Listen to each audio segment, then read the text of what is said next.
Bueno, vamos a dar comienzo a la charla de hoy. Desde nuestro pequeño colectivo queremos agradecer la presencia.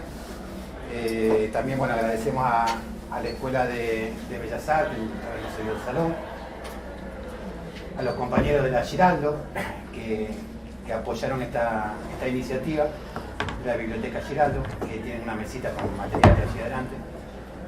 Y por supuesto agradecemos a Alberto Bonet, que se prestó a venir y nos va a hablar sobre algunos temas que creemos que son importantes alrededor de la cuestión del Estado, ¿no? Yo brevemente, digamos, me encargaron de hacer algún tipo de presentación y no quería, digamos, extenderme en el currículum bastante extenso de Alberto. Quería mencionar algunas cuestiones que hacen a la importancia del tema, digamos, no tanto digamos, la pertinencia de Alberto Esquel, sino lo pertinente que son, digamos, los temas que está planteando hoy día él y la gente, digamos, que lo rodea. Lo pueden encontrar en una web muy recomendable que se llama Historia Reciente, ¿no? Argentina Reciente. Argentina Reciente.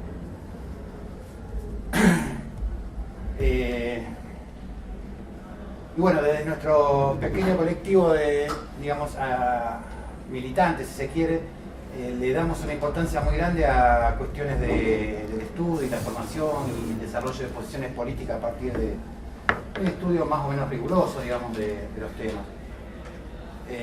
Por eso nos dedicamos bastante a realizar este tipo de charlas, de promover grupos de estudio, de lectura, cursos cuando podemos, cine debate, digamos, diferentes actividades que hacen a tratar de reflexionar sobre diferentes temas. En estos momentos estamos desarrollando un taller que le pusimos el título Los límites del capital, digamos, que tiene que ver con los límites que encuentra el capital en su desarrollo, en su acumulación, en sus crisis, pero también los límites de la estrategia socialista, digamos, que tiene planteado la lucha reivindicativa y la lucha socialista. Allí vemos problemas digamos, de la crisis, la acumulación capitalista, el Estado, la intervención del Estado, la lucha de clases. Cuando empezamos a hacer este taller, que lo iniciamos el año pasado y este año lo volvemos a repetir, nos topamos con los textos de Alberto, digamos, ¿no? En varias ocasiones. Vimos que allí había algunos puntos que son interesantes, y no es casualidad. Alberto hace la década del 90, yo era chiquito y lo leía, donde, digamos, donde se viene trabajando temas que hacen a los debates sobre la reestructuración capitalista y, digamos, y en particular a cómo esto se expresa en la historia reciente. Alberto tiene estudios sobre la reestructuración en Argentina, en el menemismo, los problemas de la convertibilidad, la crisis de la convertibilidad, digamos, el proceso del 2001, el kirchnerismo, y seguramente está trabajando, digamos, la última etapa, debe estar pensando ya en trabajar los últimos años del gobierno macrista. Lo que hace interesante que el compañero venga acá a expresar algunas posiciones es que estos trabajos, estos estudios nos marcan, digamos, transformaciones profundas en el capitalismo, en la acumulación, en la relación entre el capital y el trabajo y sobre todo a nivel del Estado, que solemos en la militancia diaria, digamos, quienes nos reivindicamos revolucionarios y demás, pasarlas por alto directamente, esas transformaciones. Transformaciones que son profundas a nivel de la acumulación y del Estado, y que hacen, digamos, difícil entender la crisis actual, la situación actual, sin tener en cuenta estos problemas. Y precisamente digamos, no ver estos problemas nos están mostrando que las herramientas conceptuales de todo el arco capitalista en general son escasamente útiles. Digamos, tenemos problemas. Hoy lo charlaba antes en la previa acá, decir, bueno, desde, digamos, desde todo el arco capitalista hay poca capacidad de explicar, no se está explicando, digamos, es como si las herramientas teóricas, conceptuales, no estarían siendo útiles. En general hay una idea, digamos, que nosotros podemos ver, digamos, ahora que se ha renovado toda la ola progresista, ¿no? Nacional y popular, hay toda una idea de que el Estado le pone un límite a las fuerzas del mercado, ¿no? Esa es la idea del progresismo. El Estado es un aparato que bien podría ser neutro, ¿no? que le pone límites al mercado. Entonces el tema es poder regularlo. Esto es más o menos lo que dice el progresismo. Pero el problema es que precisamente todo el arco de fuerzas que se dice revolucionaria no varía mucho esta idea de fondo, ¿no? A lo sumo será un poco más radical esta idea, ¿no? El Estado le pone límites y a la vez hasta puede llegar a anular el mercado, ¿no?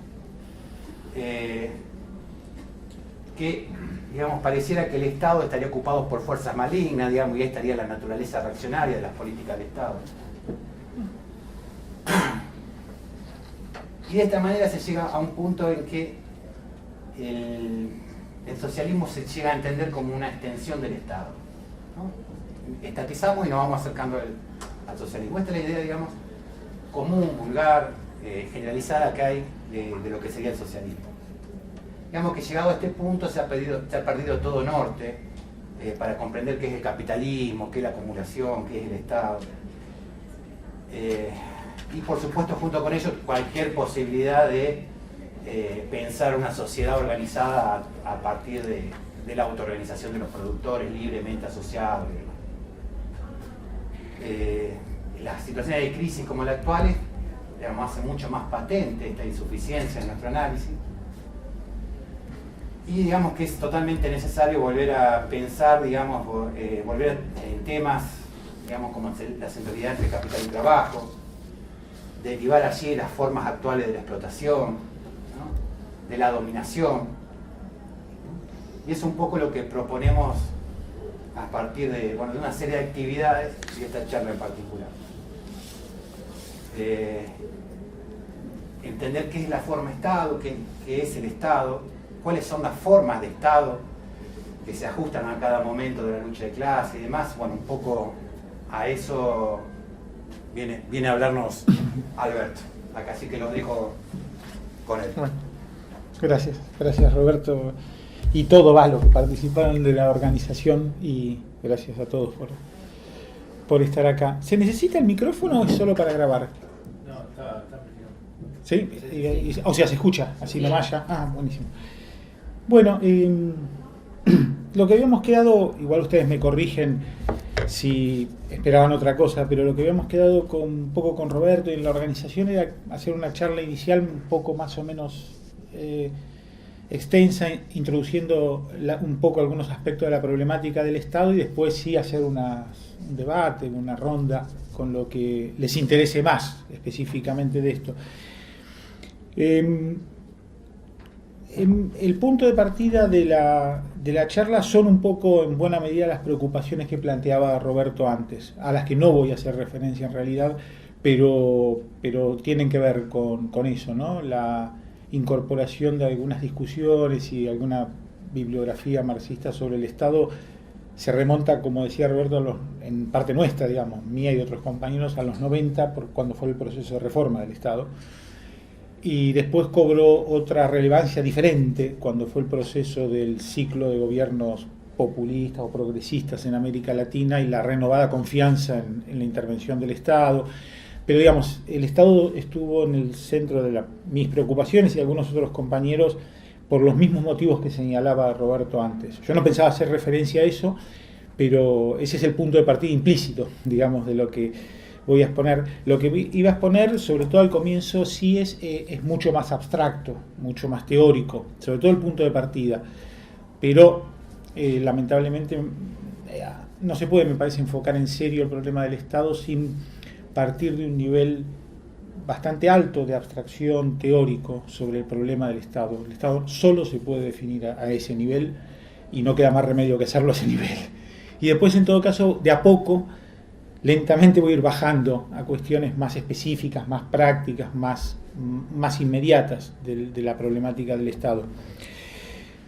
El primer problema es el punto de partida, que es la definición misma del Estado y lo que yo les marcaba, en qué nivel hay que definir el Estado, y hay que definirlo en el nivel, me parece a mí, de las características específicas de las relaciones sociales en el capitalismo. No hay otro lugar desde donde se lo pueda definir, no hay otro nivel más inmediato que ese nivel tan general de las características básicas de las relaciones sociales en el capitalismo, y específicamente el carácter de que muchas de estas cosas ustedes ya las manejan, muchos los conozco además, de que en el capitalismo como sociedad de clases la relación de explotación asuma una forma específica, que es la forma de una explotación mediada por la libre compraventa de la fuerza de trabajo. Eso es lo específico de la relación de explotación y es el punto de partida para entender, específico en el sentido que eso diferencia la sociedad capitalista de toda otra sociedad no capitalista, y es el punto de partida para entender la figura del Estado.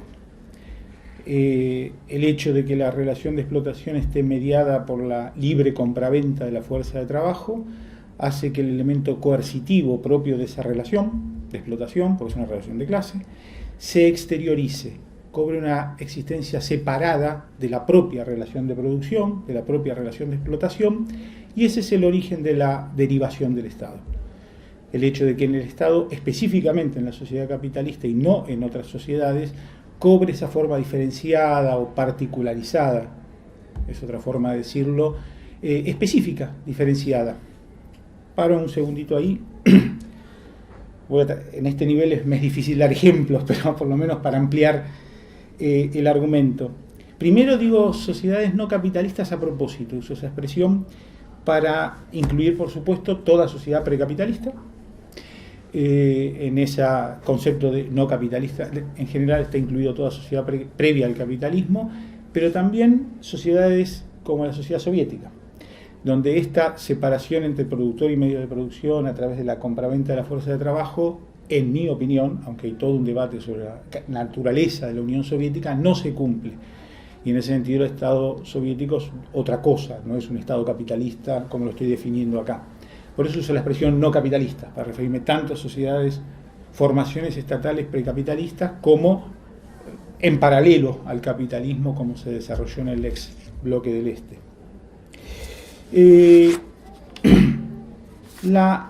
Esa exteriorización de la coerción, insisto, lo que me refiero es el elemento coercitivo de la relación de clase, de la relación de explotación, cobra una existencia diferenciada, separada. La coerción no es una coerción directa, inserta en la relación de explotación, sino que cobra una existencia separada, pública, diferenciada, esa relación en lo político, digámoslo así, ¿no es cierto? Eso tiene una implicancia que les quería marcar, porque si no después no hay dónde marcarla, que es el carácter impersonal de las relaciones sociales en el capitalismo. Eso es muy importante, el carácter impersonal en cualquiera de los niveles. La relación de explotación son relaciones impersonales entre capitalistas y trabajadores. Eso quiere decir que cualquier capitalista puede prescindir de sus trabajadores y sus trabajadores pueden prescindir de cualquier capitalista en términos personales específicos.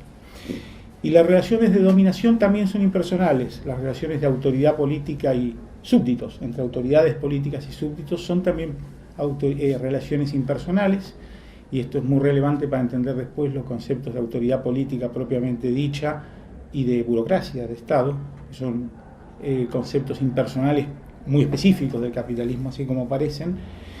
Y bueno, es el corolario de esta característica que asumen las relaciones sociales en el capitalismo, esta impersonalidad.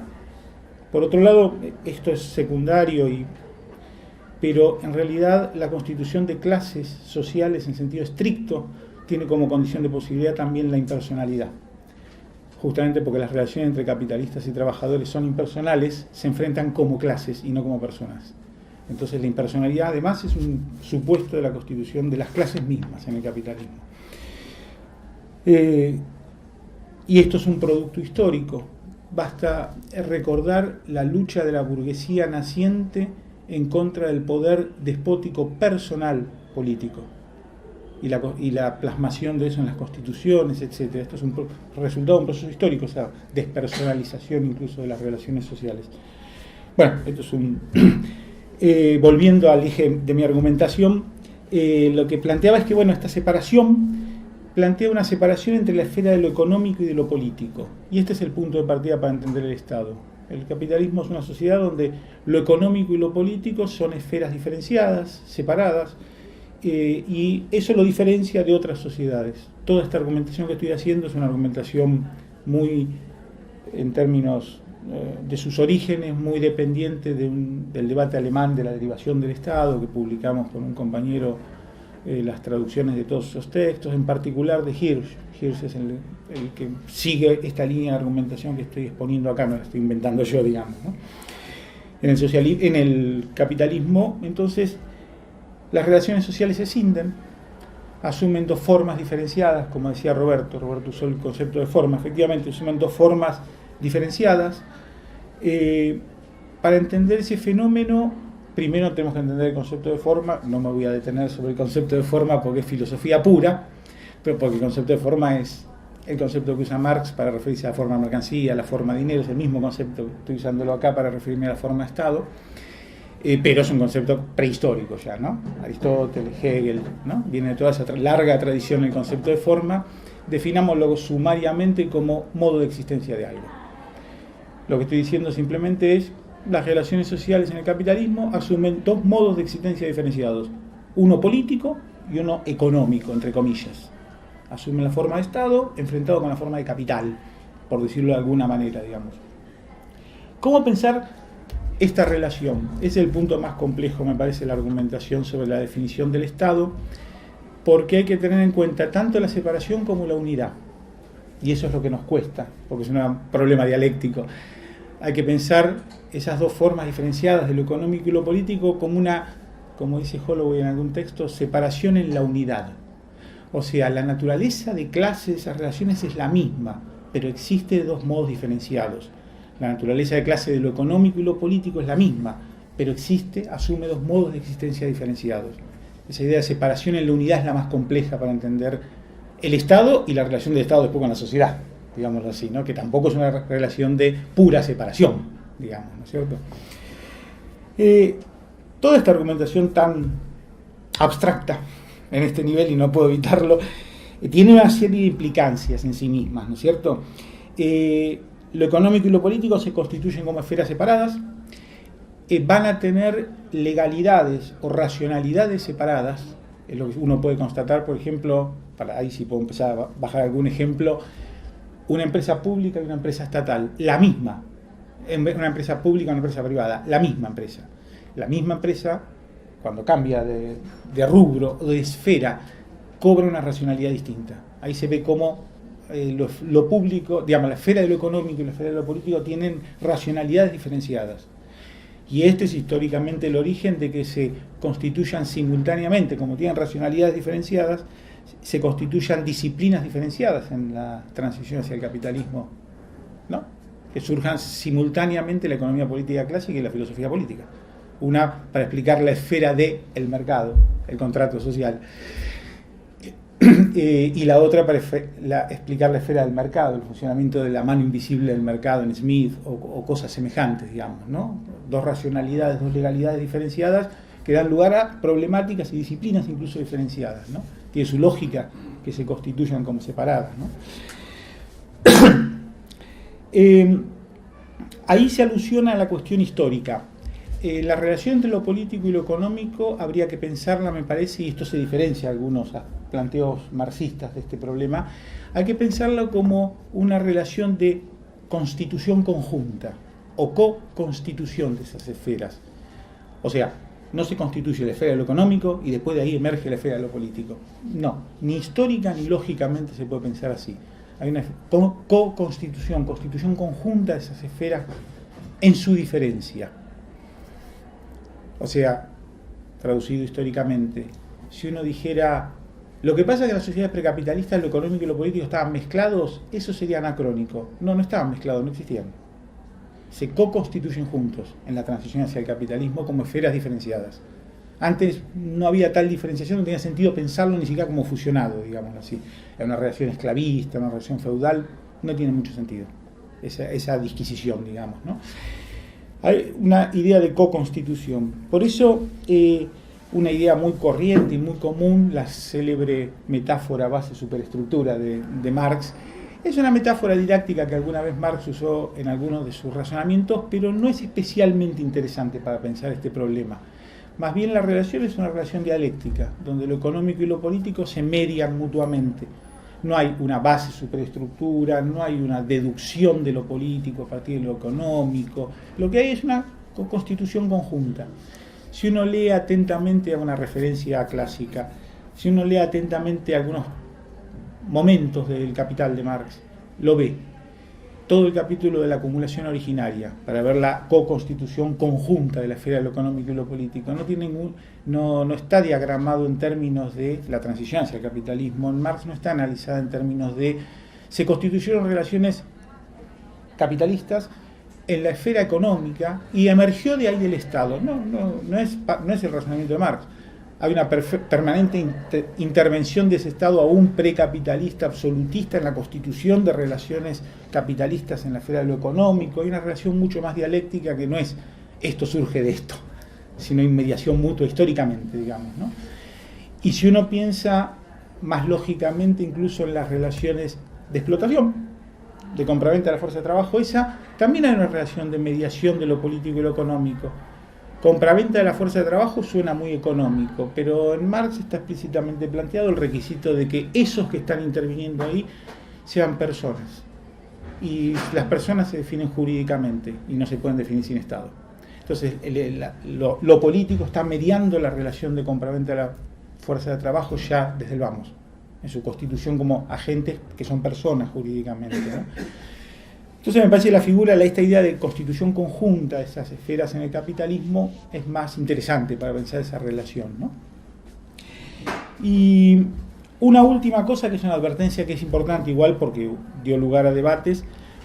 Cuando yo digo que en el capitalismo el elemento coercitivo de la relación de clases se exterioriza, se particulariza en el Estado, no quiere decir que en la esfera de lo económico no existan relaciones de poder.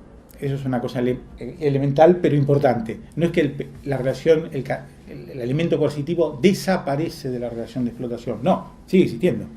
Sigue existiendo limitadamente, pero sigue existiendo. No puede ser un elemento de coerción tipo el esclavismo, pero tampoco desaparece completamente. Marx, de hecho, tiene, o la tradición marxista, si ustedes quieren, no importa, tienen dos conceptos para eso. La relación de poder en la esfera de lo político, llamémosle dominación política. Pero Marx tiene un concepto de control o comando capitalista sobre el proceso de producción, que es una relación de poder en la esfera de la producción. No poder público, poder privado del capitalista, puertas adentro de la unidad productiva. El poder también existe en la esfera de lo económico, pero limitado. Si fuera limitado, sus asalariados serían esclavos. Entonces es limitado. El límite está que requiere la policía, o sea, el Estado en la puerta de la fábrica.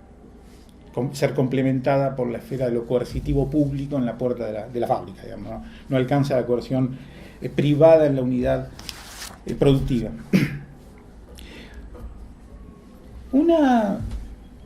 Me detengo un último elemento más, dos últimos elementos más de este nivel tan abstracto en el que me estoy moviendo por ahora y ya lo abandono. Quizás una forma de pensar la especificidad de ese características de las relaciones sociales que explican la existencia del Estado como lo conocemos en el capitalismo, quizás una forma de acercarse a eso sea pensarlo por la negativa. Es decir, ¿qué sucedería si nosotros hiciéramos un experimento imaginario y pensáramos que lo económico y lo político mantuvieran una unidad inmediata entre sí? Si mantuvieran una unidad inmediata entre sí en el capitalismo, se suprimiría la relación capitalista. Se suprimiría la libertad del productor de venta de la fuerza de trabajo y pasaría a ser él mismo vendido como un esclavo. Desaparecería directamente la relación capitalista, si la coerción estuviera directamente metida en la relación de explotación. Y si nos queremos imaginar cómo sucedería algo así, el mejor ejemplo que se me ocurre es el indocumentado esclavizado. O sea, el trabajador que porque no tiene documentos es indocumentado, o sea, no tiene personería estatalmente reconocida, es sometido como si fuera una relación de cuasi esclavitud en la esfera de la explotación, de la producción, ¿no? O sea, él es un privado de las dos cosas, es un privado de los papeles, es un sanpapiere, un privado de los papeles, y al mismo tiempo es esclavizado por esa condición en gran medida en la esfera de la producción. ¿Se entiende? Eso sería un ejemplo, el único ejemplo que se me ocurre de una relación semejante, ¿no? De semi-esclavitud por ausencia de personería jurídica o ciudadanía, si quieren. Si uno pensara en este experimento imaginario lo contrario, que las relaciones económicas y políticas, lo económico y lo político estuvieran totalmente separados, absolutamente separados, bueno, entonces lo económico y lo político serían relaciones de clase diferentes. O sea, en el Estado habría una relación, se expresaría, se materializaría una relación de clases diferente de la relación de clases que se materializa en la esfera de la producción. Esto es absurdo.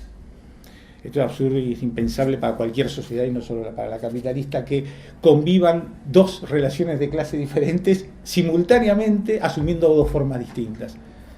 El único ejemplo que se me puede ocurrir positivo de eso es quizás alguna tensión en un proceso de transición, donde en algún proceso de transición histórica en el Estado encarnaran relaciones de clase algo diferentes de lo que encarnan en la esfera de la producción. Quizás incluso, esto es difícil de discutir, es una hipótesis, quizás algunos pensaran eso en las transiciones, pero es excepcional completamente. En una sociedad normal, estabilizada, no puede haber dos relaciones de clase conviviendo simultáneamente, una en un nivel y otra en otro nivel. Nótese, y voy a volver sobre esto, que eso significa que el Estado no puede ser neutral, ni puede expresar una relación de clase diferente de la expresada en la esfera de la sociedad o de lo económico, como lo estoy llamando, ¿no es cierto? Es una idea absurda desde el vamos, digamos, en este esquema. Bueno, lo último que quería decir en este nivel es, yo hablaba de la particularización del Estado, de la separación, de esta unidad en la separación, por eso hablo de unidad en la separación, no de unidad o separación, sino unidad en la separación de lo político y lo económico. Es importante tener en cuenta que la relación social que está en juego ahí, de clase, es por supuesto una relación antagónica. Es una relación de lucha de clases, por lo tanto la separación no puede ser asumida como un dato, es un proceso. Algunos usaron la idea de forma como forma-proceso, ¿no? Forma procesual. O sea, no hay una separación entre lo económico y lo político, hay un proceso permanente de separación y de reproducción de esa separación y de impugnación permanente de esa separación a través de la lucha de clases. No es un dato, es un proceso, ¿no es cierto? Porque es una relación antagónica. Eso es muy importante siempre tenerlo en cuenta. La reproducción del Estado, el origen del Estado, no antes de la reproducción, el origen histórico del Estado es un proceso de separación. En sí mismo, el Estado se genera a partir de un proceso de separación, el Estado capitalista, digamos, ¿no? Y ese proceso continúa durante siglos, eventualmente. Un proceso de separación creciente del Estado respecto de la sociedad, de particularización. Es un proceso histórico, de modernización del Estado, de que el personal del Estado se convierta en burocracia profesional, por ejemplo. Eso es todo un proceso histórico, no es un dato, nunca fue un dato. Es un resultado de un largo proceso histórico y que tiene que reproducirse cotidianamente también. La reproducción cotidiana del Estado supone un proceso permanente de restauración, de reimposición de esa separación.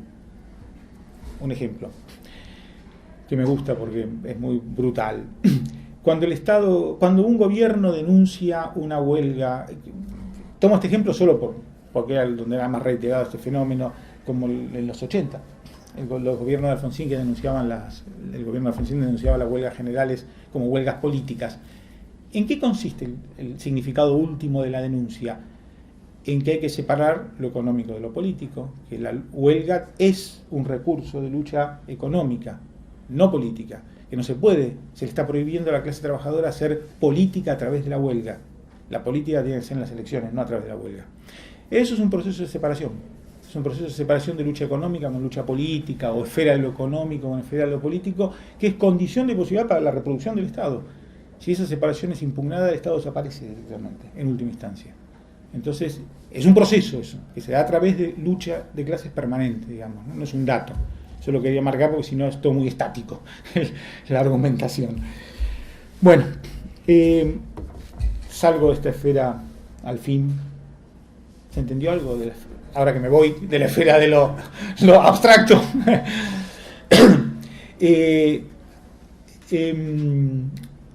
Y bajo un poquito. Todo eso es que yo me movía en el nivel de las características de la relación social. Ahora, cuando uno sale de esa esfera, esta separación entre lo económico y lo político tiene que materializarse. Y la materialización directa es la materialización en un aparato y un personal de Estado diferenciados. Tiene que materializarse, digámoslo así, en el tejido de la división social del trabajo. En la división social del trabajo en la sociedad tiene que pasar a existir algo que sea un aparato de Estado separado del aparato productivo, por ejemplo, y algo que sea un personal de Estado separado del personal económico que se mueve en la esfera de lo económico, ¿no? Se tiene que materializar en la división del trabajo, en definitiva. En última instancia es un problema de división del trabajo, ¿no? Se tiene que concretizar ahí. Empecé por el problema de las características de la relación social en un nivel muy abstracto a propósito, porque solo en ese nivel se define el Estado. O sea, el Estado no se puede definir como un aparato. Es un aparato, pero no se define como un aparato. Se define como una relación social. Se define como forma, como modo de existencia de una relación social, que es el origen de que existe un aparato, pero no se puede definir como un aparato. Por más que uno vaya, si uno va directo a pensar el Estado en términos de las instituciones del Estado, no puede definir el Estado. Encuentra un aparato allí, pero la definición está en el nivel de la relación social, no en el nivel del aparato. Ahí no hay definición de Estado posible, digamos, ¿no? Pero existe el aparato de Estado, existe el personal de Estado, todo esto existe, ¿no? Que cuando digo aparato de Estado me refiero básicamente a lo tradicional. Las dos componentes fundamentales son un conjunto de instituciones y de normas. Normativa jurídica, etcétera, normativa en general e instituciones. Eso es el aparato de Estado en términos básicos. Y cuando me refiero al personal de Estado me refiero a todo, bueno, casi todo el personal de Estado, fundamentalmente a dos niveles, el personal político y burocrático del Estado. No los empleados públicos, eso no interesa tanto en este nivel, pero sí las dos otras diferenciación entre burocracia y personal político del Estado, ¿no es cierto? Eso sí, es importante para la teoría del Estado. El personal, los trabajadores públicos no tanto, porque su situación, aunque la existencia del Estado diferencia a los trabajadores públicos del sector privado, la diferencia no es tan significativa y tajante, importante como la que hay entre ser personal político o burocracia del Estado, digamos, con el resto de la sociedad. Entonces, eso sí son dos conceptos, personal político y personal burocrático del Estado, que son significativos desde el punto de vista de la teoría del Estado. Los empleados públicos no tan significativos para el problema del Estado capitalista, digamos, ¿no? Se asimilan más a los trabajadores del sector privado en última instancia. Pensar el Estado en el nivel del aparato, si uno solo piensa el Estado en el nivel del aparato, da origen a otra ilusión que también fue muy común en el marxismo, que es la del instrumentalismo. Las concepciones instrumentalistas del Estado tienden a pensar el Estado como un instrumento de coerción. Toda la concepción instrumentalista del Estado, marxista o no marxista, porque también las hay no marxistas, piensa que el Estado es algo, o sea, un aparato, una herramienta, en las manos de la clase dominante, que la clase dominante usa como instrumento. Eso está asociado con la idea de pensar el Estado inmediatamente, fetichistamente, en definitiva, como una institución, como algo que se puede agarrar y usar, digamos, ¿no? El origen de la tradición instrumentalista, incluso es lo que explica que el hecho de que haya sido tan influyente en el marxismo, pero también fuera del marxismo, que haya concepción instrumentalista del Estado de sentido común. En realidad, la concepción más influyente del Estado en sentido común es la instrumentalista. Es lo que creen que el que gobierna, o en su caso la clase dominante, toma y usa el Estado para sus propios intereses. Bueno, el Estado no es un instrumento, es una relación social. Ahí es donde importa el otro nivel de definición del Estado. No es un instrumento. Es cierto que el Estado, en el nivel institucional, se puede usar como un instrumento. Se puede usar las Fuerzas Armadas, por ejemplo. Pero eso no define al Estado. El Estado en sí mismo no es un instrumento. ¿Está? El Estado es una relación, y esto es muy importante. El Estado no es algo en manos de, sino una relación entre clases. No algo que está en manos de una clase y la clase lo usa. Y además no está en manos de una clase. Está en manos del personal de Estado y no de una clase. ¿Sí? Y eso es relevante también. Bueno, todo esto tiene también algunas cuantas implicancias que quería marcar, que son importantes. Que es, lo primero es la exterioridad, la relativa exterioridad entre Estado y capital, o si prefieren, entre el aparato y el personal del Estado respecto de las clases, las relaciones en lo económico, etc. Hay efectivamente un cierto nivel de exterioridad entre una cosa y otra, que es real, no es una pura ilusión, y que, dicho sea de paso, es el origen de las tradiciones ideológicas más básicas en la política, en el capitalismo, el liberalismo. El liberalismo, en realidad, la condición de posibilidad para la ideología liberal, que no es un antojo, es una apariencia necesaria, es una ideología en serio. El liberalismo es la separación entre una cosa y otra. El liberalismo es la ideología de la separación entre el Estado y la sociedad. Para decirlo de una manera más fuerte, son los guardianes de la separación. Son los guardianes de la separación entre el Estado y la sociedad. Es el eterno reclamo del liberalismo contra la intromisión del Estado como aparato en la esfera del mercado. El principio básico del liberalismo es la separación entre lo económico y lo político, materializada en el aparato del Estado y enfrente del mercado, ¿sí? Desde los orígenes hasta el día de hoy. Y también esa separación ahí presente, materializada entre Estado y sociedad, llamémosle así, es el origen de la apariencia inversa de las posiciones de la ideología reformista en el capitalismo. Todo reformismo es un estatismo en la práctica, digamos, ¿no? Había reformismos no estatistas, pero ya no queda prácticamente nada de eso. El reformismo siempre es estatista, en cualquiera de sus versiones, europeas o latinoamericanas, y la ilusión de la neutralidad del Estado, que es inherente a todo estatismo y a todo reformismo, también proviene de esa separación, proviene de la idea de que las sociedades capitalistas son en la esfera de lo económico, en la esfera de lo político no, es neutra. Es una ideología que presupone la separación. Hay una esfera de lo político estatal que flota sobre las clases, a la apariencia de neutralidad, que desde entonces, como decía Roberto antes, desde esa esfera se puede operar sobre la esfera de lo económico de las clases y modificarlo, como si esa esfera no fuera también expresión de esas relaciones de clase, digámoslo así en definitiva. ¿Sí? Entonces son las matrices básicas inscritas en la realidad de esas tradiciones ideológicas, definidas muy ampliamente, ¿no? Pero este rasgo es común a toda la tradición en su conjunto. Bueno, igual lo que me interesaba más marcar es que esa separación, esa exterioridad del aparato de Estado respecto al mercado, para decirlo en términos más inmediatos, tiene una serie de implicancias que también son importantes en el análisis, también más bajado a tierra. Primero, en el marxismo, en la tradición marxista, siempre se insistió, lo mencionaba recién Roberto, pero en los límites de la intervención del Estado, en el mercado, en los límites de la intervención de lo político en lo económico, digámoslo así, con razón, por supuesto. La idea de que la capacidad de intervención del Estado en la esfera del mercado no es para nada ilimitada. Y es importante marcar, porque ya que estamos deprimidos a veces por ciertas circunstancias históricas, vale la pena marcar esto, que la historia tendió a darnos más bien la razón. Porque las ideologías del infinito intervencionismo, infinita capacidad de intervención del Estado en la esfera del mercado, fueron las ideologías que acompañaron el desarrollo, la expansión del capitalismo de posguerra, digámoslo así, y que se derrumbaron con la crisis del capitalismo de posguerra. La crisis del capitalismo de posguerra en este ítem dio la razón a todos aquellos que indicaban que la capacidad de intervención del Estado tenía límites, incluso en el capitalismo de posguerra, y esos límites se pusieron de manifiesto en la crisis. Entonces, en ese sentido, es un ejemplo contundente de esos límites, la gran crisis del capitalismo de posguerra. Pero bueno, en esto se insistió mucho y con razón. Los economistas marxistas, se insistió mucho y con razón en los límites a la intervención del Estado. Pero yo quiero agregar algo más, en lo que se insistió menos, pero algunos insistieron también. Que no solo hay límites a la intervención del Estado, sino que nada garantiza la funcionalidad de la intervención del Estado, que no es lo mismo.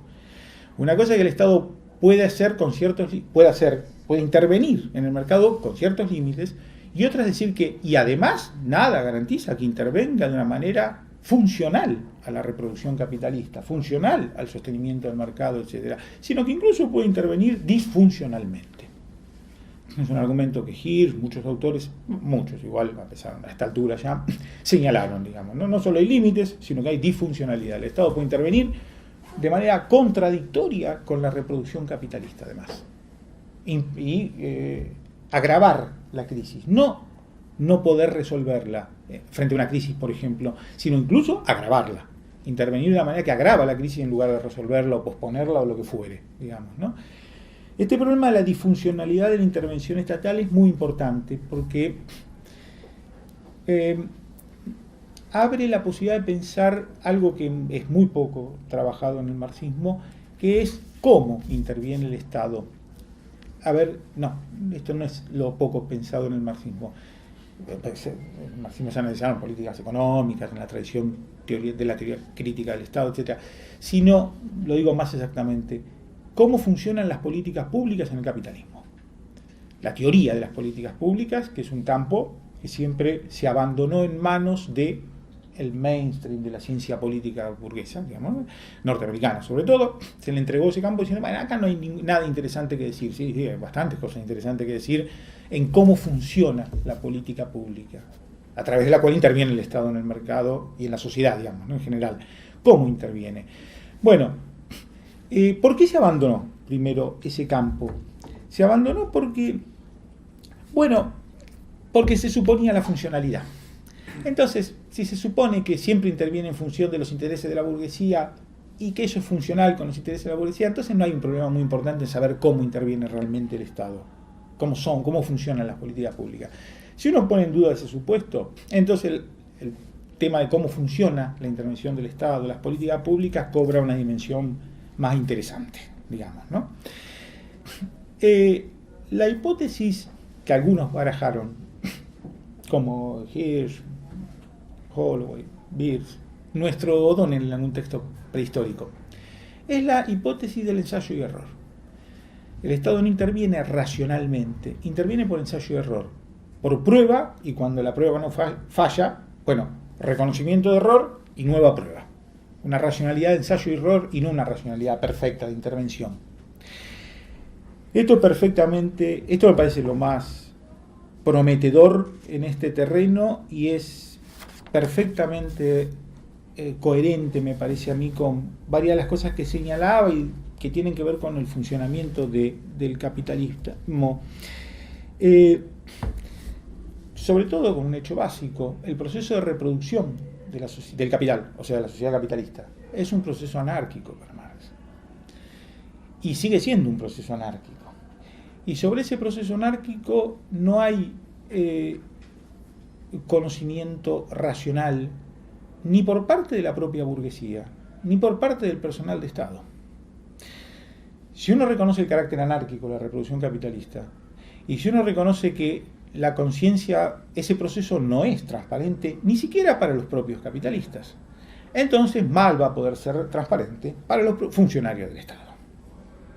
Y esto es muy importante. Esto supone, por supuesto, y eso se planteó en el debate alemán, etcétera, supone volver al análisis de Marx de la reproducción capitalista, pensar que el capitalismo se reproduce de una manera anárquica, que la anarquía capitalista no es un atributo del capitalismo liberal del siglo XIX, que se habría superado en un capitalismo monopolista y planificado en el siglo XX, no se superó, no hay tal capitalismo planificado en ningún lugar. Los últimos 30 o 40 años de la historia del capitalismo muestran que no hay tal racionalidad en el funcionamiento del capitalismo.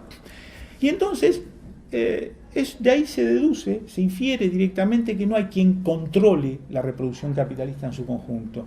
No hay una confabulación de monopolio que saben exactamente cuáles son sus intereses estratégicos de largo aliento y se ponen de acuerdo para establecerlos y después informárselos a los funcionarios de Estado, que no son más que, supuestamente según ese argumento tradicional, meros agentes de los monopolios y que cumplen entonces con el plan estratégico de los intereses de los monopolios. Nada de todo eso existe, nada.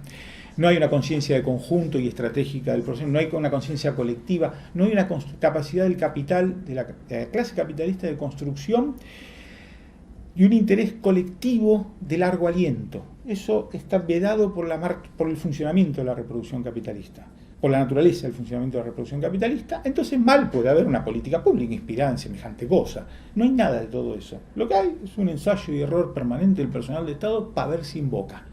Y si no invoca, corrige.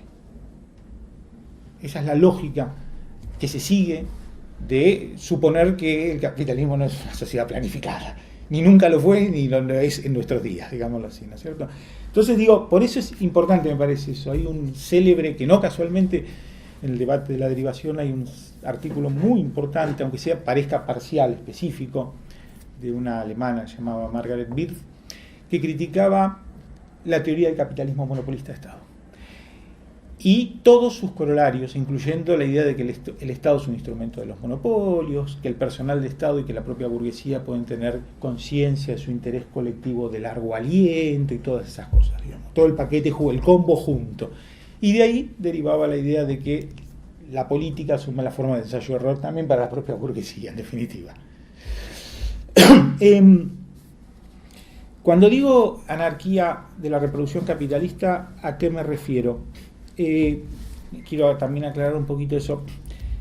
Bueno, me refiero al funcionamiento del mercado, pero también incluye eso cotidiano, a la idea de que el mercado es algo que se impone a espaldas de los agentes, ¿no es cierto? Básica de Marx. Pero además me refiero a algo más, no es solo los agentes individuales en el mercado, sino a las contradicciones del mercado, ¿no? Al antagonismo de clase, al antagonismo entre capital y trabajo, inherente a la relación de explotación, que se expresa en lucha de clases, y a través de esa lucha de clases se reproduce el capitalismo cotidianamente, y la competencia entre capitalistas, que se reflejan eventualmente y normalmente en conflictos entre fracciones de la burguesía, y a través de esos conflictos se reproduce el capitalismo. Entonces de ninguna manera se reproduce como algo planificado en ninguna especie, sino como saldo de esta dinámica anárquica.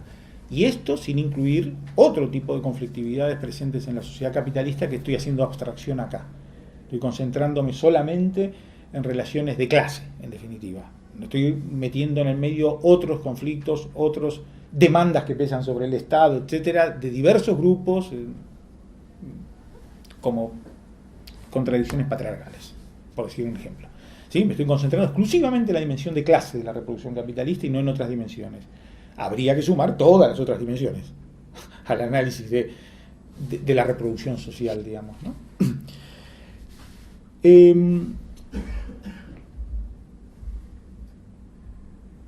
Esto es lo que aparece en el liberalismo, en el pluralismo, como superficie de la sociedad, que explica la existencia del pluralismo, ¿no? La imagen de la sociedad capitalista como una sociedad plural, donde diversos grupos de interés reclaman cada uno por sus intereses, etcétera, digamos, ¿no? Esta imagen de la diversidad de intereses, de grupos de presión sobre el Estado, etcétera, liberal, pluralista, digamos, viene de acá, ¿no? Del carácter anárquico de la reproducción capitalista y cómo aparece en la superficie de la sociedad, ¿no?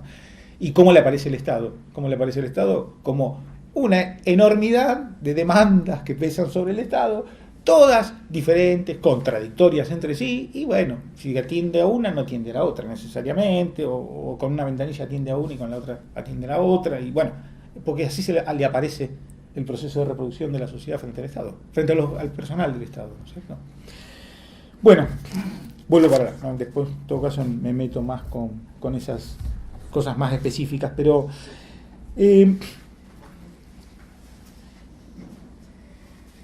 una cosa importante, yo hablaba de la separación entre Estado y mercado, para llamarlo así vulgarmente, esa separación, esa relativa independencia, es una separación relativa, porque también es dependiente. El Estado es dependiente del mercado, o si ustedes prefieren, de la reproducción capitalista. Es dependiente, es enormemente dependiente en todo un plexo de relaciones de dependencia que van desde la dependencia económica directa, o sea, presupuestaria. El Estado depende de la reproducción exitosa del capital, porque si no desaparece presupuestariamente, en primer lugar, fiscalmente hablando, hasta los requerimientos de legitimidad en el otro extremo. Todo ese arco es un arco de dependencia del Estado respecto de la reproducción. Por eso yo hablaba de ensayo y error. Eso es lo que fuerza al Estado, al personal del Estado, a corregir los errores.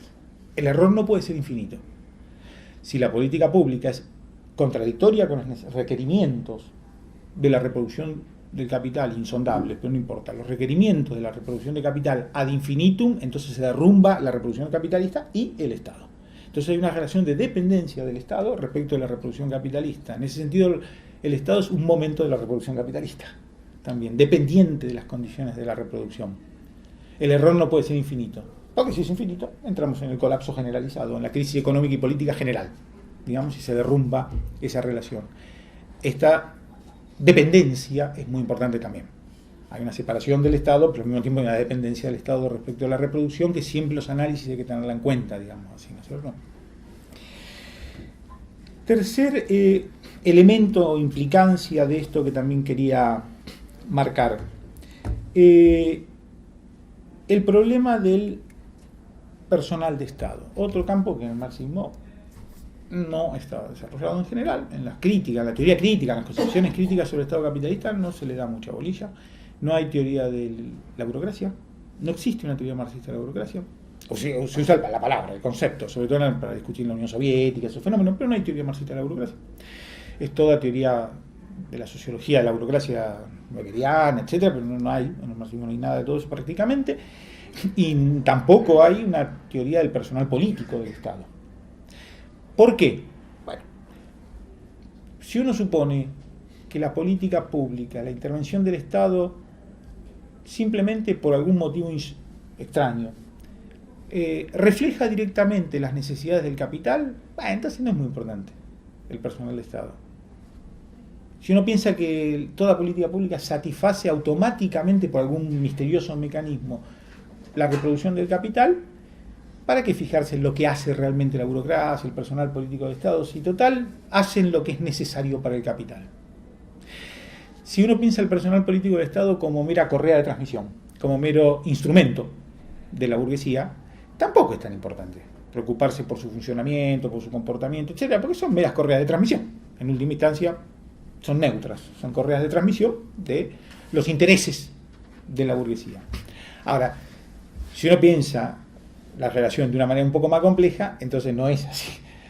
El problema del personal de Estado pasa a ser un problema serio desde el punto de vista de la teoría del Estado. Y es un problema serio. Y es un problema serio porque existe un interés específico del personal de Estado. Y eso es lo básico que tiene que reconocer cualquier teoría del Estado. Que existe un interés específico diferenciado. Cosa que Marx había notado en los escritos de Juventud cuando hablaba del concepto de burocracia de Hegel. Ya hablaba de interés específico de la burocracia. Marx, digo, otros también, pero Marx ya hablaba de un interés diferenciado, ¿no? Es el interés particular dentro de lo universal, del Estado. La burocracia desarrolla su propio interés particular. Bueno, eso ya que se sabía, se ha perdido misteriosamente en el camino la tradición marxista posterior, pero existe un interés diferenciado. Y el interés diferenciado tiene que ver con la propia supervivencia. La manera en que se impone ese interés diferenciado en el personal político y burocrático del Estado es diferente, es cierto, porque los mecanismos de acceso a los cargos, etcétera, son diferentes, entonces ese interés se reproduce de una manera diferente. Que el personal político tenga que presentarse elecciones para poder reproducirse y que la burocracia haga carrera burocrática son dos cosas distintas. Pero en los dos casos hay un interés diferenciado y un interés en la autoconservación. De autoconservación propia, que depende de la autoconservación de los cargos, y que depende de la autoconservación del Estado. Por eso la ideología básica es estatista del personal del Estado, porque defiende su propia posición en el Estado. En definitiva, su propia reproducción depende del Estado mismo, en última instancia, ¿no es cierto? Incluyendo la burocracia. Hay una tendencia estatista natural en el pensamiento de las burocracias, porque la reproducción del Estado ellos dependen de la reproducción del Estado, en definitiva, ¿no es cierto? Entonces digo, ese interés específico juega un papel en la explicación del funcionamiento del Estado, no es inmediatamente el interés de la burguesía, y si no, no se pueden entender por qué los conflictos y la infinita cantidad de reclamos de la burguesía contra el Estado, que vivimos cotidianamente. La burguesía vive reclamando en contra del Estado, del tamaño del Estado, del personal del Estado. Eso no es una ilusión, es realidad. Es porque los intereses no son inmediatamente los mismos. Hay una diferencia de intereses ahí presente, que si no, no se puede entender esos procesos de enfrentamiento entre la propia burguesía y su Estado, digamos, ¿no es cierto? Entonces, este elemento del personal de Estado también es una dimensión que me parece importante. ¿Cómo se ajusta la intervención del Estado, las políticas públicas a la reproducción del capital? Bueno, lo que predomina, a mi modo de ver, que muchos autores dijeron eso, no me refiero solo a esta gente que proviene de la derivación, los alemanes, otros también, Offe, muchos autores. ¿Cómo se ajusta? Objetivamente. Lo que predomina es el mecanismo de ajuste objetivo, catastróficamente se ajusta. O sea, por ensayo y error. Se ajusta porque se tiene que ajustar, porque el interés del personal de Estado en su propia autoconservación está en juego. Entonces, o lo ajustan o se van. O ajustan su política a los requerimientos de la reproducción capitalista o se ve en juego su propia reproducción en el Estado. Entonces hay una necesidad objetiva que los fuerza a plegarse a la reproducción del capital. No son traidores. Su reproducción depende de la reproducción del capital. Y tienen que plegarse. Fenómenos así estrafalarios como los que vivimos nosotros acá, en Argentina, como la conversión de Menem en el 89. Y la conversión de todo el Partido Justicialista en el 89, para tomar un ejemplo cercano, digamos, ¿no? ¿Cómo es que todo el partido, prácticamente sin excepción, todo el Partido Justicialista se volvió menemista en el 91? Porque estaba en juego la continuidad. Cuando lanzaron el plan de convertibilidad, digo, como en el fondo estaba en juego eso. Cuando lanzan el plan de convertibilidad, todos se vuelven cabalistas. ¿Por qué? Y porque la estabilidad que construyó el plan de convertibilidad les garantizaba llegar a las parlamentarias del 91. Eso es la ley objetiva, es la ley de la supervivencia. Eso es lo que el mecanismo fundamental de explicación, de adaptación de la política pública y de las decisiones del personal de Estado a la reproducción capitalista. Se ven forzados a hacerlo, por su propia reproducción, por su propia existencia. Y, qué sé yo, dejemos Argentina. ¿Por qué vira Syriza en Grecia? Porque desaparece frente al capital financiero internacional. Entonces, antes que desaparecer, viramos. ¿Sí? Ese problema de la supervivencia del personal de Estado es muy importante como mecanismo objetivo. Su supervivencia depende de la reproducción del capital, no flotan en el aire. Hay una presión objetiva ahí, que no es un problema ideológico, un problema de tradiciones, es un problema objetivo, de dependencia. ¿Sí? Nadie es tan suicida, digamos. Y en la política estándar, quiero decir, ¿no? Bueno, eso me parece también un elemento que hay que tener en cuenta en el análisis político de los procesos, ¿no? Doy un ejemplo chiquito que me parece muy revelador. Vuelvo al caso de Menem, porque es un caso de viraje político muy brutal, entonces es interesante por eso, ¿no? Otros, hay muchos ejemplos de eso, pero acá en Argentina, bueno, no tengo tiempo que acordarse de eso, pero hubo un escándalo. A veces vuelve a aparecer en los medios el escándalo. Hubo un escándalo cuando Menem dijo, bueno, pero si yo hubiera dicho lo que iba a hacer, no me votaban. Ese famoso escándalo. Y todo el mundo se escandalizó porque, con razón, igual la gente se escandalizó por el carácter cínico de la afirmación de Menem. Que efectivamente es cínica, no digo que no, eso es cierto, es un cinismo así extremo. Pero al análisis de esa declaración de Menem, que parece que nunca la hizo igual, pero era un chisme, pero no importa. Pero al análisis de esa declaración de Menem hay que darle una vuelta de tuerca más. No solo es cínica, sino que lo que hay que preguntarse es, ¿y vos sabías lo que ibas a hacer? Ese es el punto. El cinismo siempre se disfraza de astucia, pero detrás del cinismo puede haber una ignorancia. ¿Sabía Menem lo que iba a hacer en el 89? Y si sabía, ¿por qué hasta el 91 no lo hizo? ¿Y por qué le fue tan mal entre el 89 y el 91? Catastróficamente mal, que parecía que el gobierno se acababa en el 91, porque no daban pico en bola. ¿Sí? Si sabía lo que iba a hacer desde el comienzo, ¿por qué no lo hizo desde el comienzo? ¿Se entiende eso? Entonces, en la expresión cínica es, yo era listo y los engañé, pero en realidad no sabías lo que ibas a hacer. Te fuiste adaptando a las circunstancias. ¿Me siguen eso? Ese es el punto que les quería marcar ahí, ¿no?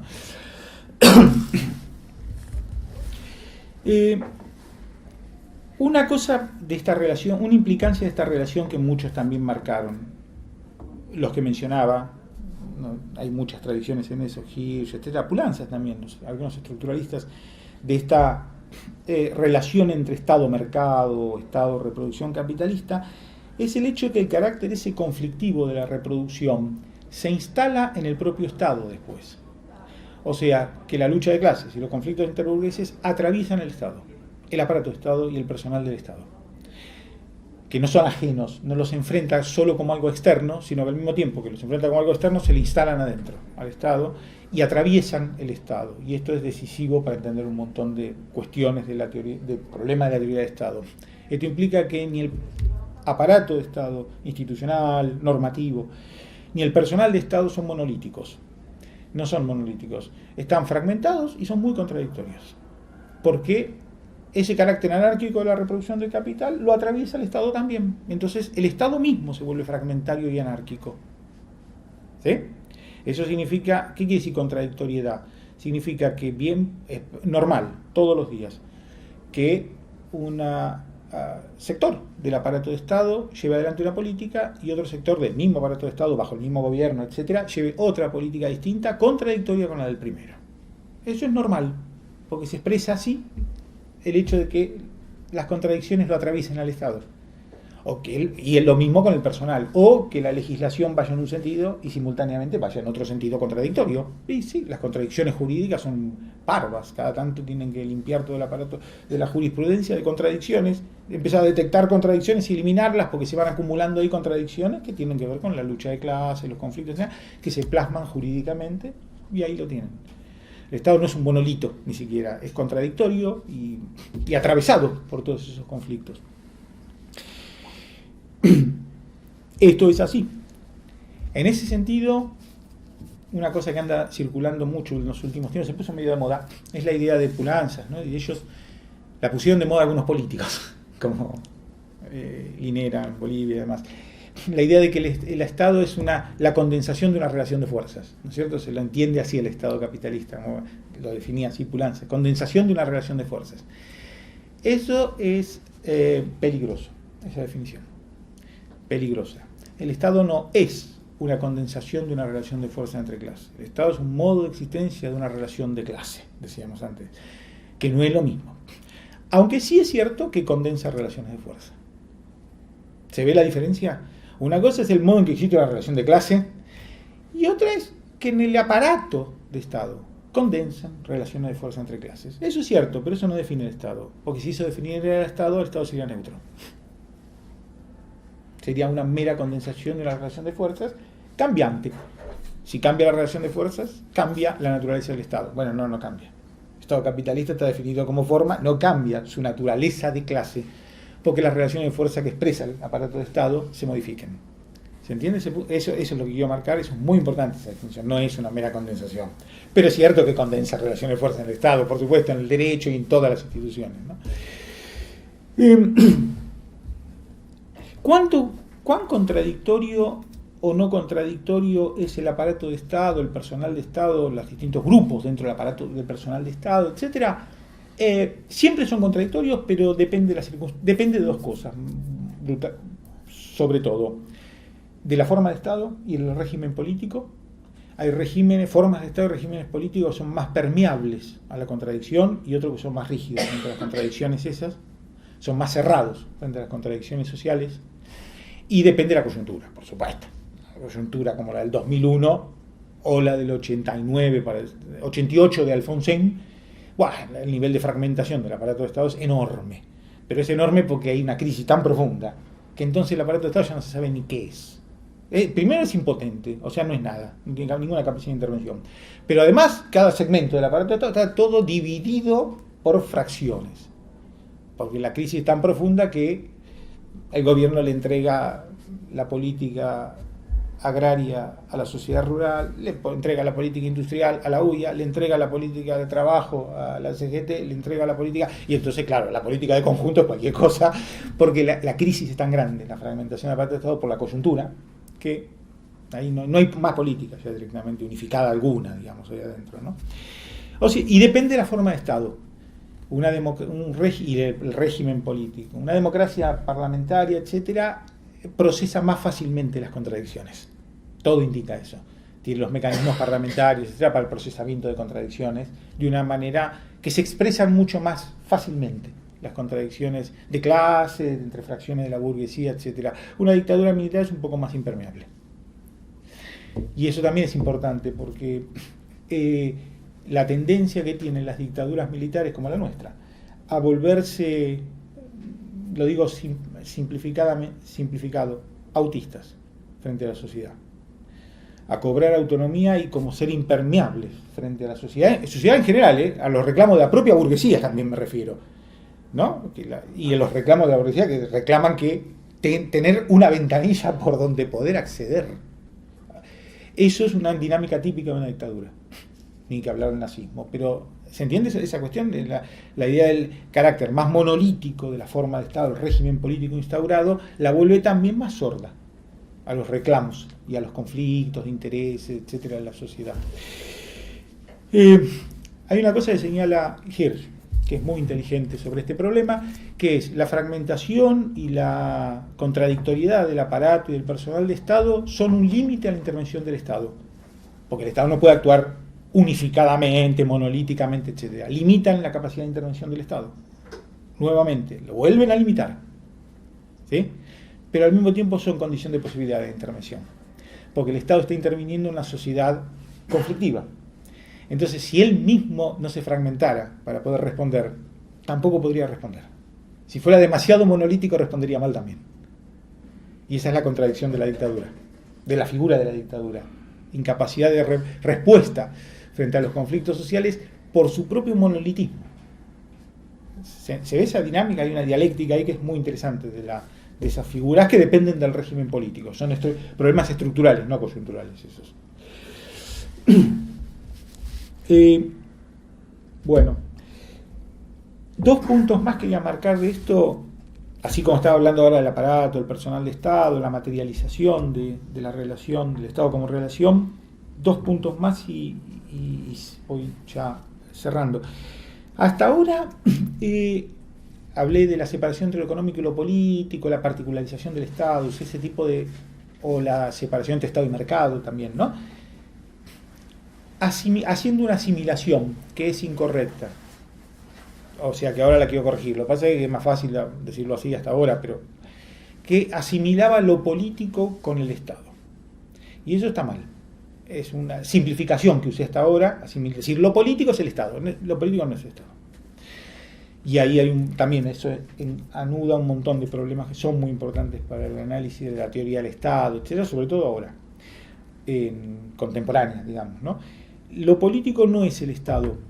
El Estado es una figura clave de lo político, fue históricamente una figura clave de lo político y hasta el día de hoy sigue siendo clave en la esfera de lo político, pero la esfera de lo político no es sinónimo de Estado. Primero porque Estado, qué sé yo, estoy presuponiendo que es un Estado, o sea, un Estado nacional. Y en realidad la esfera de lo político, si uno pensara en términos de Estado nacional, tendría que pensar en el sistema internacional de Estados de conjunto, y no en un Estado nacional aislado. La esfera de lo político, si uno piensa como estatal nacional, no puede pensar en un Estado aislado, tiene que pensar en el sistema internacional de Estados como la esfera de lo político. En el mismo sentido en que Marx piensa el capital en términos de mercado mundial. En el mismo sentido. Lo económico, ¿qué es? El mercado mundial, en última instancia en el análisis de Marx. Es el capital social total, el capital a escala del mercado mundial, para Marx lo económico, la esfera de lo económico. Y la esfera de lo político, ¿qué es? Bueno, entonces es el sistema internacional de Estados, no es un Estado solo aislado, digamos.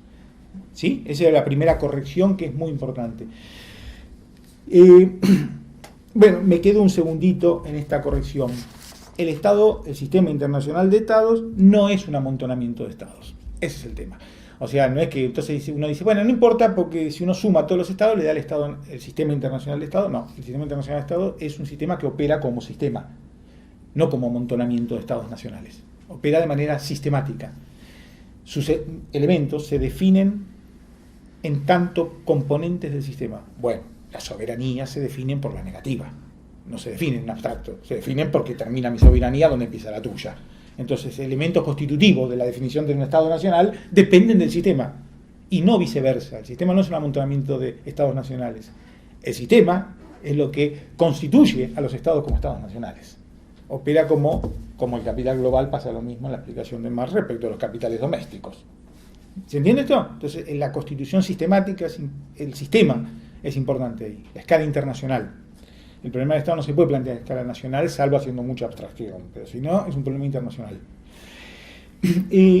¿Por qué importa esto?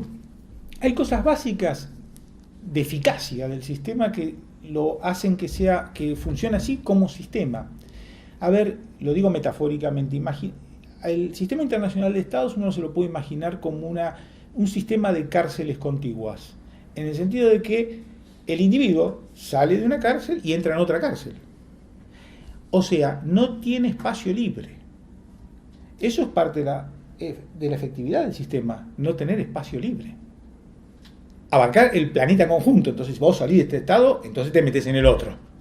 Pero no quedás flotando en la nada por ahí. No hay tierra de nadie. Y eso es efecto del sistema. La capacidad de dominación del sistema es ser sistema, en ese punto. Es no tener márgenes libres, tierras libres, digamos. No tener fronteras. ¿Se ve eso? En el Estado Nacional es lo mismo. Si uno piensa el papel de la frontera en los Estados Unidos, etcétera, es lo mismo, ¿no? El Estado es efectivo cuando ocupa todo el territorio y ya no queda nadie haciendo vandalismo en la frontera, que es tierra de nadie. ¿Sí? Ahí refuerza su capacidad de dominación del Estado. El sistema internacional funciona de la misma manera. Solo cuando se ocupa todo el planeta y se convierte todo eso en un sistema internacional de estados, no queda más remedio que pertenecer a un Estado. ¿Me siguen eso? Esa lógica. Entonces ahí está operando como sistema. Pero bueno, eso es muy abstracto. Voy a un ejemplo chiquitito. Siempre y cada vez más, hasta el día de hoy más que nunca, las políticas, por ejemplo, las políticas públicas, no pueden entenderse como políticas nacionales, cada vez menos, hasta el día de hoy menos que nunca. Pensemos en esto. Bueno, dar un ejemplo vulgar. ¿Qué cosa decida legislar, qué legislación decida aprobar, implementar un Estado nacional en materia de inversión extranjera directa? ¿Cómo se explica que apruebe cierta legislación en materia de inversión extranjera directa? Si uno lo explica en términos del Estado Nacional, bueno, sí, hay factores que hay que tener en cuenta. Cómo sesionó el Parlamento, qué proyectos había, esas cosas hay que tenerlas en cuenta, seguro, ¿sí? Pero no basta. Hay que tener en cuenta cómo legisló en materia de inversión extranjera directa Brasil, si estamos en Argentina. Porque la legislación de Argentina no se decide en Argentina, se decide en Argentina en comparación con lo que están haciendo los brasileros, que están atrayendo, supongamos, pongo cualquier ejemplo, digamos, ¿no? Más inversión extranjera. Entonces las decisiones acá están condicionadas por las decisiones que están tomando en Brasil simultáneamente en materia de inversión extranjera directas. ¿Me siguen eso? Eso es internacionalización de la política, se llama, y del derecho. El derecho es lo mismo. Hay un proceso de convergencia jurídica internacional, que es todos tienden a legislar de la misma manera. ¿Por qué? Es porque el sistema opera como sistema. Entonces todos tienden a confluir jurídicamente o políticamente, en los dos niveles, en políticas y en legislaciones. ¿Sí? Y esto no supone una operatoria de sistema ciego, no necesariamente institucionalizado. Después puede estar institucionalizado. O sea, hay 20.000 discursos sobre ejemplo provocativo, la UH argentina, la Asignación Universal por Hijo. Y se habla de cuándo se implementó, no se implementó, virtudes, defectos, etcétera, etcétera. Es muy poco tenido en cuenta que estas prestaciones monetarias condicionadas, digamos, se llaman existen en 29 países latinoamericanos. No acá, en 29. Y son todas bastante parecidas. Y en ese caso, en casi todas intervino el Banco Mundial, en su implementación, su desarrollo, su asesoramiento y su financiamiento muchas veces también. ¿Sí? Entonces ahí hay un proceso de internacionalización de la política social, pero institucionalizado, con operatoria del Banco Mundial detrás de eso, no de nadie, institucionalizado incluso. El otro es mero emulación. El ejemplo de las inversiones extranjeras directas puede ser emulación, simplemente. Yo copio lo que hacen los brasileños para no quedar en ventaja con los brasileños y así se van copiando todos y van haciendo lo mismo en los hechos sin que nadie se los prescriba. Pero en muchos casos se los prescriben institucionalmente. O más o menos. Hay asesoramiento de las instituciones financieras internacionales para la convergencia. ¿Sí? O mecanismos mixtos de interrelación. Por ejemplo, todas las grandes empresas mineras se juntan en un foro internacional y discuten las legislaciones vigentes en los distintos países. Y se ponen todos de acuerdo en cuál es la mejor, cuál es la peor, sacan sus... Y bueno, entonces están convergiendo, digamos, de hecho, a nivel empresario, en los casos nacionales, digamos. ¿Me siguen eso? Entonces, eso es internacionalización. Eso solo se puede pensar en términos internacionales. si uno piensa en términos nacionales, se queda corto, no se entiende nada de todo ese mundo, digamos, ¿no? Esto siempre fue así en realidad, pero con la globalización es como bastante evidente que es así, digamos, ¿no? Y el otro, bueno, y esto pone además de manifiesto la importancia de algo que yo no había mencionado hasta ahora, que es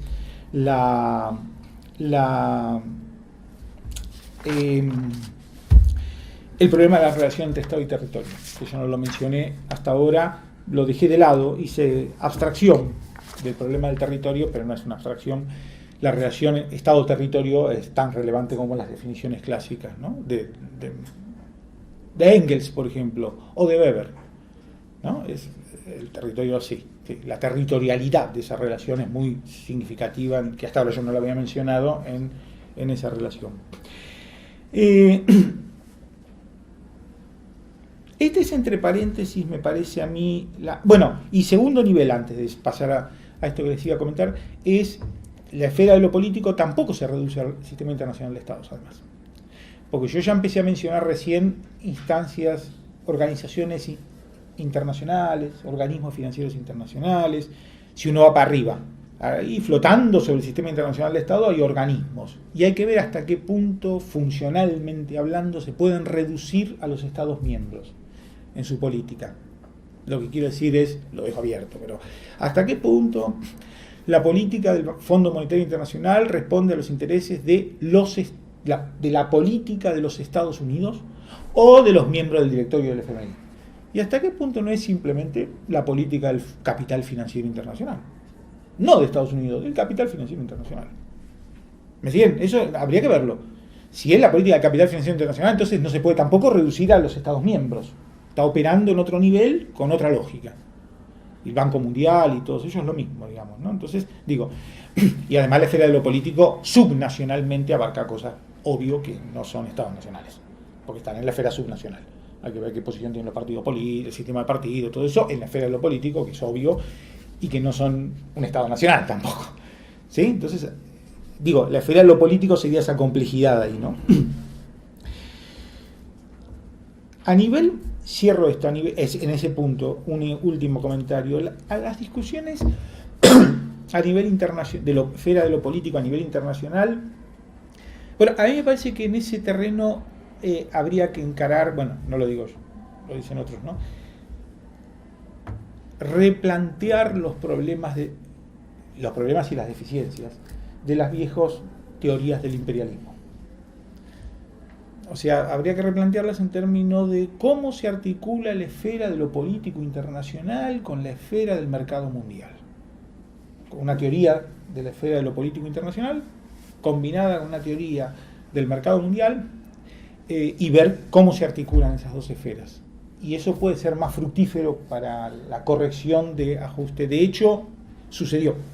Por ejemplo, en el caso del debate alemán de la derivación, hubo un debate sobre el mercado mundial y el imperialismo en ese momento, simultáneamente, ¿no? Para reentender cómo funciona el mercado mundial realmente, ¿no? Entonces creo que en ese plano debería replantearse el problema, se lo están replanteando, y replanteando en términos de una teoría complementaria a la teoría del Estado, que es una teoría marxista de las relaciones internacionales.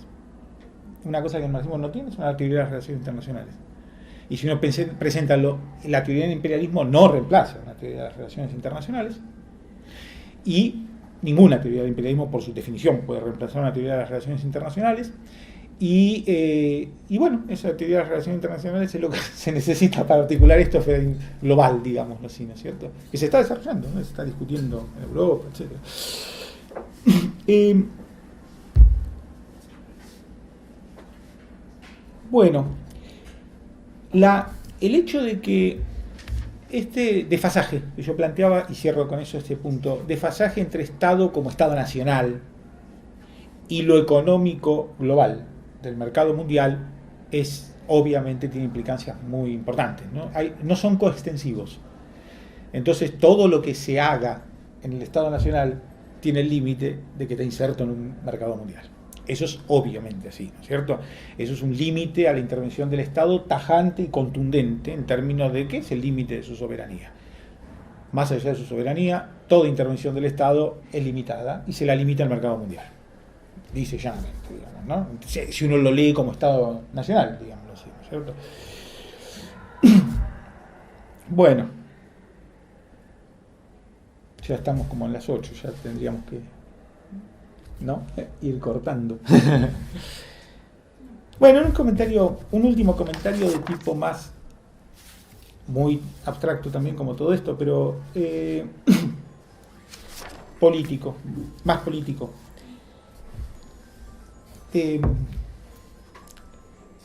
Cómo replantear el problema del Estado y la revolución, digamos, ¿no? De qué pasa con el Estado, qué pasa con el Estado depende de cómo uno entienda el Estado.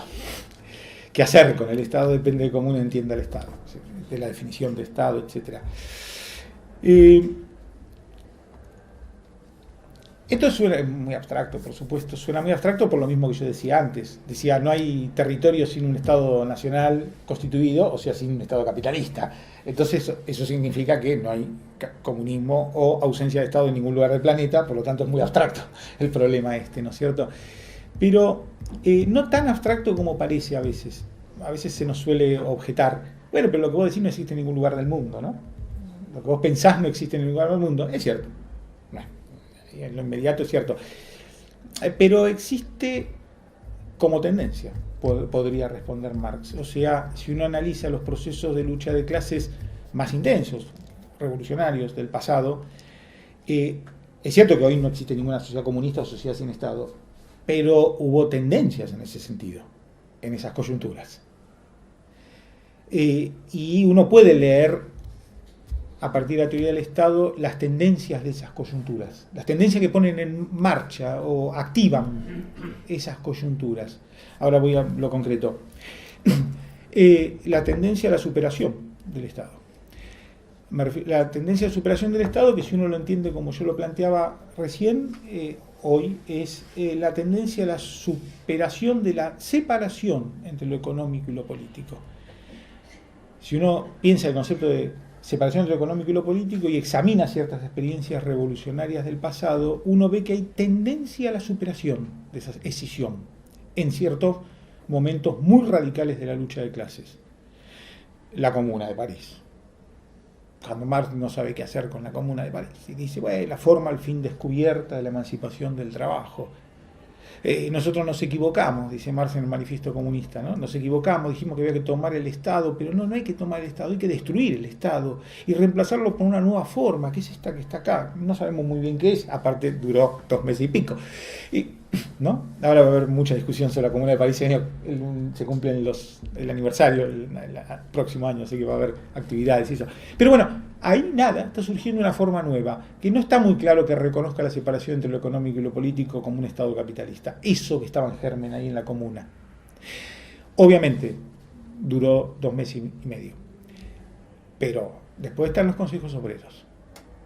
Y no solo está la experiencia de los consejos obreros, soviets, etcétera, sino la teoría, porque la Comuna no fue teorizada en sentido estricto por los protagonistas mucho, pero los consejos obreros sí. Y muchos teóricos consejistas de los consejos obreros, el joven Gramsci, por ejemplo, que eran consejistas, el joven Gramsci, ¿no? Y los holandeses, por supuesto, Pannenkoek, todos ellos, señalaron como una característica del fenómeno de los consejos obreros esto que estoy diciendo yo acá. La tendencia del Consejo Obrero a suprimir la separación entre lo económico y lo político por ser un Consejo Obrero. Es decir, por ser una organización emergente de la esfera de lo económico, de la producción, de la fábrica, pero que al mismo tiempo adquiere funciones políticas, político-militares. En esa transmutación, el Consejo Obrero viola la separación entre lo económico y lo político. Es una violación, supresión en marcha de la separación entre lo económico y lo político y por lo tanto del Estado capitalista. ¿Sí? Pero esto es teorizado ya, no es que lo digo yo desde afuera, lo decían ellos decían eso. Ya, se habían dado cuenta de eso a la salida de la Primera Guerra Mundial, ¿no es cierto? Y en experiencias más chiquitas también. No es muy claro cómo ciertas formas asamblearias, comunales, etcétera, no están impugnando en los hechos, aunque sea minúsculamente, en chiquito, esa separación entre lo económico y lo político que impone la reproducción del Estado, digamos, ¿no? En germen lo están haciendo, con los alcances que tengan en cada caso, digamos, pero lo hacen efectivamente. En este sentido, aunque suene muy ortodoxo esto, no es tan ortodoxo porque le quiero aclarar el significado que le quería dar a eso. Bueno, esa es la tendencia. ¿Qué sería la superación del Estado? No sabemos. Capitalista, no sabemos, pero hay que mirar ahí. ¿Qué procesos había ahí hay en esas experiencias de superación del Estado capitalista, de tendencia a la superación, a la ruptura de esa escisión entre lo económico y lo político, ¿no es cierto? En este sentido, el viejo concepto de dualidad de poderes me parece a mí, es un concepto que, si uno lo mira atentamente, es un concepto importante. Es constitutivo de todo proceso revolucionario. Uno piensa dualidad de poderes, doble poder, uno asocia siempre con la tradición bolchevique, digamos así, ¿no? De Rusia, etcétera. Pero eso solo por una cuestión nominal, porque ellos efectivamente lo teorizaron, lo plantearon, Trotsky en 1905 y a partir de ahí, ¿no? Entonces uno lo asocia con eso. Pero si uno, digamos, no solo lo asocia con esa tradición, que ahí es así también, tiene razón, pero es muy bueno, así de Trotsky además. Pero si uno deja esa tradición, uno ve el fenómeno en cada proceso revolucionario. El surgimiento de una forma de poder alternativo al Estado capitalista y la tendencia a la destrucción del Estado capitalista en manos de esa forma alternativa, ¿no? Eso lo puede ver uno en cualquier caso, en Chiapas también, en cualquier lado. Ese fenómeno de la dualización y de la forma de organización alternativa que disuelve la separación entre lo económico y lo político y se yergue como una alternativa frente al Estado capitalista, es un fenómeno que no es de la Rusia de 1905 al 17 solamente, sino de la Alemania de 1918, de la España de 1936, de todos esos procesos revolucionarios. Hay una constante, una tendencia constante operando en ese sentido. Obviamente no sabemos qué es la abolición del Estado capitalista, la supresión del Estado capitalista, pero uno puede mirar ahí para ver más o menos qué podría ser. ¿Sí? Bueno, eso nomás.